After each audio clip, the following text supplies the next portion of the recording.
राजकुमारी अकेले रहने लगी। वो अपनी भूख मिटाने के लिए पेड़ों का फल खाती और झरने का पानी पीती। क्या मेरी जिंदगी हमेशा ऐसी ही रहेगी? क्या कभी कोई मुझे इस अंधकार से बाहर निकालेगा? चाहे हालत कुछ भी हो जाए, लेकिन मैं हार नहीं मानूंगी। राजकुमारी हर दिन खुद को संभालने की कोशिश करती और जंगल में एक नई सुबह का इंतजार करती।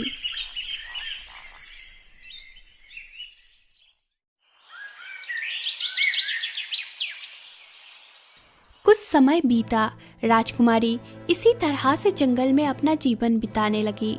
एक दिन किस्मत का करना ऐसा हुआ कि उस जंगल में एक दूसरे राज्य का राजकुमार शिकार खेलने के इरादे से आया। जंगल में घूमते घूमते उसकी नजर राजकुमारी पर पड़ी।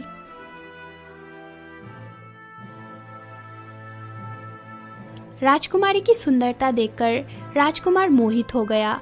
उसने राजकुमारी के पास जाकर झुकते हुए कहा, देवी देवी देवी, मैंने आज तक ऐसा सौंदर्य और ऐसी गरिमा कहीं नहीं देखी। आपकी सुंदरता और विनम्रता ने मेरे हृदय को छू लिया है। मैं आपसे एक निवेदन करना चाहता हूं। क्या आप मुझसे विवाह करेंगी? राजकुमार, मैं आपके उदार शब्दों के लिए आभारी हूँ, लेकिन क्या आप जानना नहीं चाहेंगे कि मैं कौन हूँ? हाँ देवी, मैं आपकी पृष्ठभूमि या अतीत से अधिक आपकी सादगी और गरिमा की सराहना करता हूं। अगर आप चाहें तो मैं आपको अपना जीवन साथी बनाना चाहता हूं। राजकुमार, मैं आपके प्रस्ताव को स्वीकार करती हूँ, लेकिन मैं एक साधारण लड़की हूँ। आपके महल की गरिमा के योग्य नहीं हूँ। देवी, मेरे लिए आपसे बढ़कर और कोई योग्य नहीं हो सकता। आइए मेरे साथ चलें। मैं वादा करता हूं कि आपका हर सपना साकार करूंगा। आइए देवी।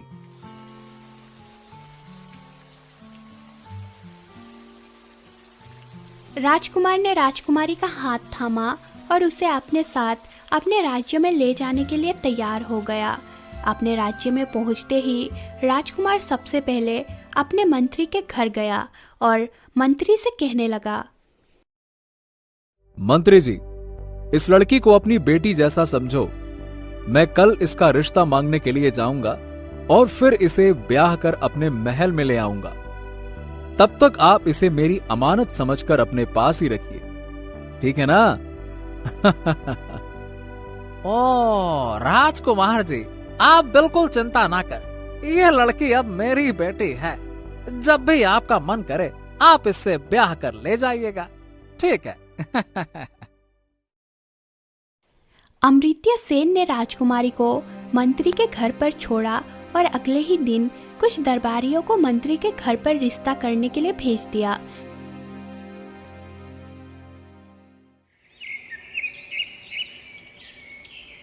दो दिन बाद अमृत्य सेन और राजकुमारी की बड़े ही धूमधाम से शादी कर दी गई। अमृत्य सेन अब राजकुमारी के प्रेम में सब कुछ भूल चुका था। उसने कभी राजकुमारी से उसकी पिछली जिंदगी के बारे में नहीं पूछा। धीरे धीरे एक साल बीत गया। एक दिन उसने राजकुमारी, जो अब रानी बन चुकी थी, से पूछा, तो रानी, अब तुम बताओ मुझे कि तुम कौन हो, किसकी बेटी हो? अरे इतनी बड़ी दुनिया में तुम्हारे अतीत की कोई ना कोई कहानी तो जरूर होगी ना, बताओ। राजकुमार, मेरा अतीत बहुत दर्द भरा है। मैं नहीं चाहती कि उसे याद करके आपकी खुशी कम हो। रानी, अगर तुम्हारा अतीत दुर्भाग्य भरा था तो मैं उसे जानकर तुम्हारे लिए और भी मजबूत बनाऊंगा ना। चलो अब मुझे सब कुछ बताओ। मैं तुम्हारे हर दुख में तुम्हारे साथ हूं। बताओ। राजकुमारी कुछ देर तक चुप रही। उसकी आंखों में आंसू आ गए, लेकिन अमृत्य सेन के विश्वास को देखकर उसने आखिरकार अपनी सच्चाई बताने का फैसला किया। मैं चंद्रपुर के महाराज चंद्रदत्त की बेटी हूँ। महाराज चंद्रदत्त को बेटियों से नफरत थी। जब मैं पैदा हुई तो उन्होंने मेरी हत्या का आदेश दिया, लेकिन मेरी जान बच गई क्योंकि एक दाई ने मुझे पालने का जिम्मा लिया। क्या क्या मतलब तुम्हारे अपने पिता ने तुम्हें मरवाने का आदेश दिया? हे ईश्वर, ये तो बहुत बड़ा अन्याय है। हाँ राजकुमार, उनके लिए बेटियां सिर्फ एक बोझ थी। मैंने अपना पूरा बचपन डर और अकेलेपन में बिताया, लेकिन अब मैं आपके साथ हूँ और मुझे उम्मीद है कि मेरा अतीत मुझ पर हावी नहीं होगी। और फिर राजकुमारी ने अपनी सारी कहानी अमृत्य सेन को बता दी। अपनी करो रानी, मैं तुम्हें तुम्हारे पिता के घर लेकर जरूर जाऊंगा। तुम चिंता मत करो, मैं हूं ना। मुझे मेरे अत्याचारी पिता के सामने मत लेकर जाइएगा, वरना अवश्य ही वो मुझे मार डालेंगे। अरे तुम बिल्कुल चिंता मत करो, मेरे रहते हुए तुम्हें कुछ भी नहीं होगा। हम हैं ना, चिंता मत करो, चिंता मत। राजकुमारी के मना करने के बावजूद भी राजा अमृत्य सेन अपनी इस जिद पर अड़ा रहा और फिर यह फैसला किया गया कि अगले सप्ताह राजा अमृत्य सेन अपनी रानी के साथ उसके माँ बाप से मिलने जाएगा।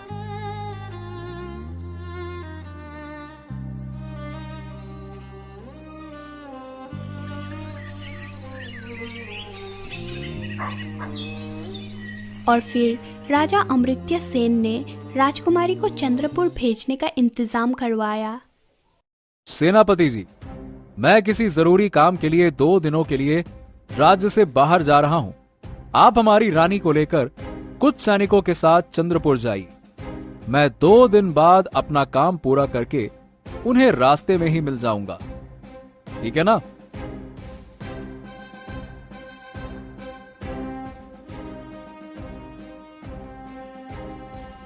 सेनापति राजकुमारी और कुछ सेना चंद्रपुर की तरफ रवाना हुआ। शाम होते होते उन्हें एक जगह पर पड़ाव डालना था। सेनापति ने राजकुमारी के लिए एक आलीशान खेमा लगवा दिया।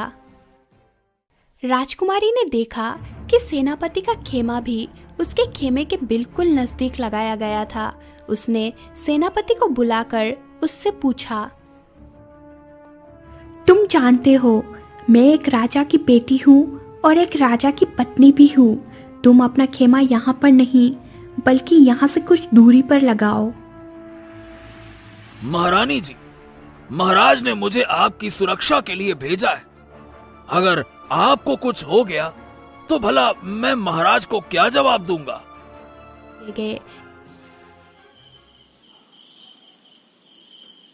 रात को वो खेमे के बाहर ही टहल रहा था।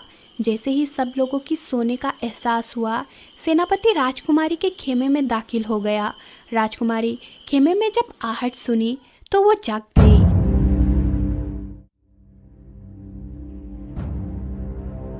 अरे नीच, क्या तू जानता नहीं मैं तेरी राजा की पत्नी हूँ? इसी समय खेमे से बाहर निकल जाओ। महारानी जी, मैं आपकी सुरक्षा सुनिश्चित करने के लिए ही आया हूँ। मैं जानती हूँ कि तुम्हारी नीयत खराब है। तुम अभी के अभी यहाँ से बाहर निकल जाओ, वरना वरना क्या करोगी? लेकिन सेनापति नहीं रुका। राजकुमारी ने पास रखा एक फूलदान उठाया और उसके सिर पर दे मारा। इससे पहले कि सेनापति खुद को संभाल पाता, राजकुमारी खेमे से निकलकर बाहर भाग गई।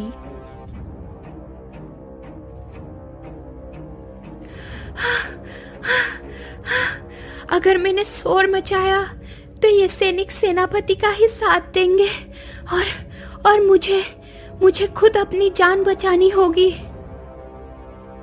राजकुमारी अंधेरे में भागती जा रही थी। भागते भागते उसने देखा कि एक बहुत बड़ी नदी बह रही थी। राजकुमारी का मन अब इन बातों से इतना दुखी हो चुका था कि उसने बिना सोचे समझे बहती हुई नदी में छलांग लगा दी।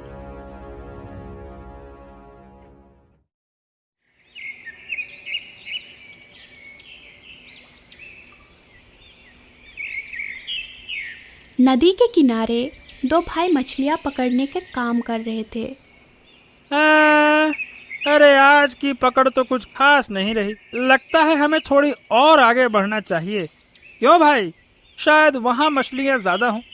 अरे चलो ना, चलते हैं और आगे तक। चलें क्या? हाँ हाँ, ठीक कहते हो। ये जगह बड़ी इंसान था, वो राजकुमारी को देखते ही समझ गया। ये किसी राजघराने की औरत है और मेरा कोई भी बेटा इसके लायक नहीं है। इसी वजह से उसने अपने बेटों को समझाया और कहने लगा, ठीक है मेरे बेटों, तुम दो भाई हो, तुम्हारी कोई बहन नहीं है। तुम इस लड़की को अपनी बहन बना लो और इसकी अच्छे से देखभाल करो। ये लड़की तुम्हारा भाग्य बदल देगी। और फिर दोनों भाई अपने पिता की इस बात पर राजी हो गए। उन्होंने राजकुमारी को अपनी बहन बना लिया और अपने से बढ़कर उसकी देखभाल करने लगे।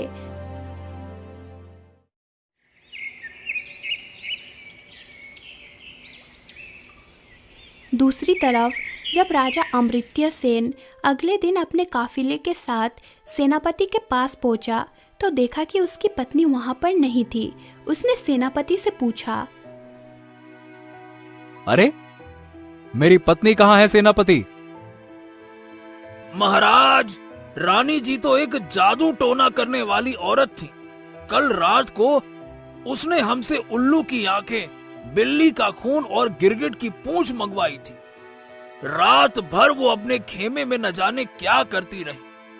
अब उनके खेमे से अजीब अजीब सी आवाजें आ रही थी। लेकिन महाराज, सुबह जब हमने देखा तो वो अपने खेमे में नहीं थी।